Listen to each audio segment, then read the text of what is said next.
நான் கிரிஞ்சா நினைச்ச ஒரு காலத்துல, ஆனா நான் எனக்கு நடக்கும்போது சூப்பரா இருக்கு. சொல்லு பண்ணாதடா.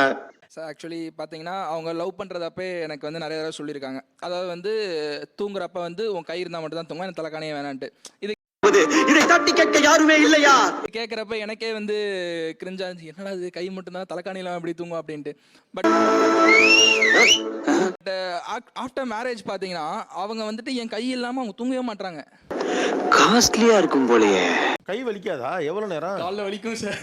ஊருக்கு போயிட்டாருன்னா என்ன பண்ணுவீங்க? உயர உயர போற மாதிரியே இருக்கு, பறக்கிற மாதிரியே இருக்கு. இந்த உலகமெல்லாம் என் கண்ணுக்கு தெரியுது. அப்பவும் அப்படிதான். தனி ரூம் கொடுத்துட்டாங்கன்னா நாங்க கையில படுத்துப்பேன். ஏமா அப்போ நான் சொன்ன தம்பி நீங்க சும்மா இருக்க தம்பி. நீங்க இல்லாத ஒரு நாள் அந்த பொண்ணு நினைச்சு கூட பார்க்க மாட்டேங்கிறாப்ல. என்ன சொல்றீங்க?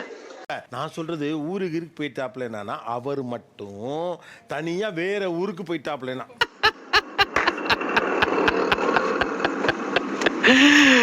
அம்மா கையில படுத்துருவேன். அப்படி பழகிருச்சு. ஸோ அதனால அங்க படுத்துட்டா அப்படி கொஞ்சம் லைட்டா அப்படி அவங்க ஹார்ட் பீட் அவங்க மூச்சு விடுறதெல்லாம் கேட்குமா, அது ஒரு விதமா இருக்கும். செமையா தூக்கம் வரும். இப்போ நீங்க என்ன ஒர்க் பண்றீங்க தம்பி? சார் நான் ஐடியில் டெஸ்ட் இன்ஜினியராக ஒர்க் பண்ணிட்டு இருக்கேன் சார்.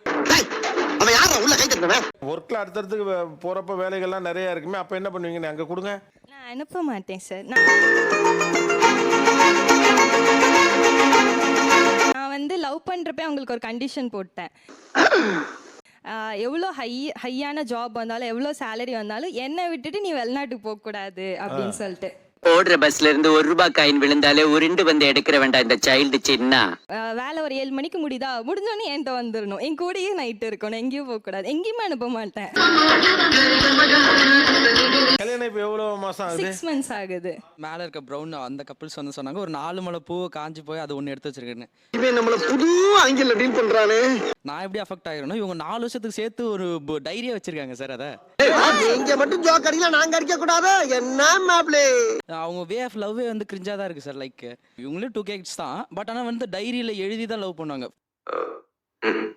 இவங்க மெயிலில் பேசிக்கிறாங்க சார். அதான் எனக்கு புதுசாக இருக்கு. மெயிலில் டிராஃப்ட் போட்டு பேசிக்கிறாங்க. அதுவும் நான் வந்து பசங்கிட்ட வந்து ஜாலியா பேசுவேன். பட் நான் உங்களை லவ் பண்றேங்க. அந்த லவ்னு சொல்லிட்டாங்கன்னா இல்லப்பா நமக்கு செட் ஆகாது அப்படின்ட்டு. இதே மாதிரி இவங்க லவ் பண்றாங்க ஃபர்ஸ்ட் வீக்கே தெரிஞ்சிருச்சு.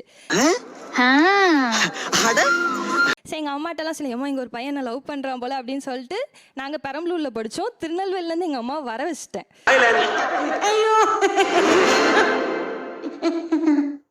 வர வச்சு தம்பி இந்த மாதிரிலாம் பண்ணக்கூடாது, ஒழுங்கா படிங்க, அப்புறம் என்னன்னு பார்த்துக்கலாம், சும்மா அட்ராக்ஷன் அப்படின்னு சொல்லிட்டு போயிட்டாங்க.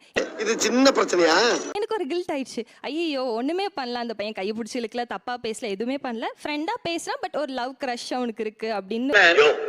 இங்கிலீஷ் எல்லாம் பேசாத, முடியுமா முடியாதா சொல்லு. ஒரு தாட் இருந்துச்சு. சரின்னு சொல்லிட்டு அப்புறம் நாங்கள் ஃப்ரெண்டாக மட்டும் பேசி நான் சொன்னேன் லவ்லாம் வேணாம் ஃப்ரெண்டாக இருக்கலாம்னு சொல்லிட்டு. சந்தோஷமா 2 பேரும் கிளாஸ் ரெப்பு வேற, படிப்போம் நல்லா. So class rep A class B class ஒரே டிபார்ட்மெண்ட். இது நம்மளோட டம்மி பீஸாவில் இருக்கு. கம்யூனிகேஷன் பண்ணணும். அப்படி பண்ணி 1 monthல 2 பேர்த்த பற்றி ஒரு நல்ல ஒரு புரிதல் வந்ததும் அது லவ் ஆயிடுச்சு. என்னது? Love letter. ஐயோ லவ் லெட்டரா? ஃபர்ஸ்ட் இயர்ல எல்லா ஸ்டாஃபுக்கும் தெரியும். வீட்டில் 6 மாசத்துக்கு ஒரு தடவை போறப்ப செமையா வெளுத்து வாங்குவாங்க, பெல்ட்ல அடி விழும். நினைத்தேன் வந்தாய் 100 வயது.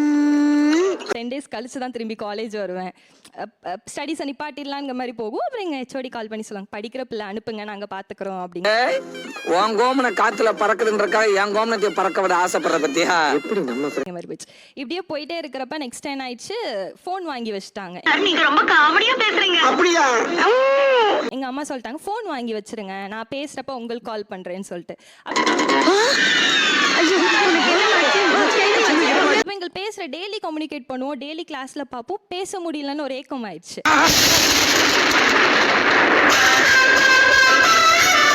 ஸோ என்ன ஆயிடுச்சு, இவங்களோட டைரி கொடுத்துருந்தாங்க. சரி சொல்லிட்டு அந்த டைரியில் நான் எழுதுவேன். அவங்கள மாமா அப்படின்னு தான் அப்போதுலேருந்தே கூப்பிடுவேன். பசங்க யாரும் ஜென்டில்மேன் யாரும் அவங்க முகரே பார்த்தாலும் தெரிய வரா உனக்கு. ஸோ நான் எழுதுவேன் ஹாய் மாமா சாப்பிட்டியா, என்னத்துக்கு நீ சாப்பிட்ருப்ப, எனக்கு உன்ட்டு பேசணும்னு தோணுது, என்ன பண்ணுறது. நல்ல ஐடியா. சரி பேசும்போது நம்ம நாளைக்கு காலேஜ் பார்த்துக்கலாம் அப்படி இப்படிங்கிற மாதிரி சொல்லிட்டு அதில் எழுதி வச்சுட்டு அடுத்த நாள் என் பேக்கில் எடுத்துகிட்டு போய் வச்சுருவேன். அவங்க ஏதோ நமக்காகவே காத்துக்கிட்டு இருக்க மாதிரி இருக்கு. வந்துட்டேன். பக்கத்து கிளாஸ்லேருந்து வந்து பிரேக்கில் அதை எடுத்துட்டு அதை ரீட் பண்ணிட்டு உள்ளே வச்சுருவாங்க. நைட் அவங்க போய் ஒரு பேப்பரில் எழுதிட்டு வருவாங்க, அதுக்கு ரிப்ளை. அட பாவி சண்டாளா. எடுத்துட்டு வந்து அடுத்த நாள் வந்து என்கிட்ட தருவாங்க. அந்த கம்யூனிகேஷன் அப்படி போகும். என்னப்பா பயங்கரமா இருக்கப்பா. ஒரு இன்ட்ரெஸ்டிங் ஸ்டோரி தான்ப்பா இது.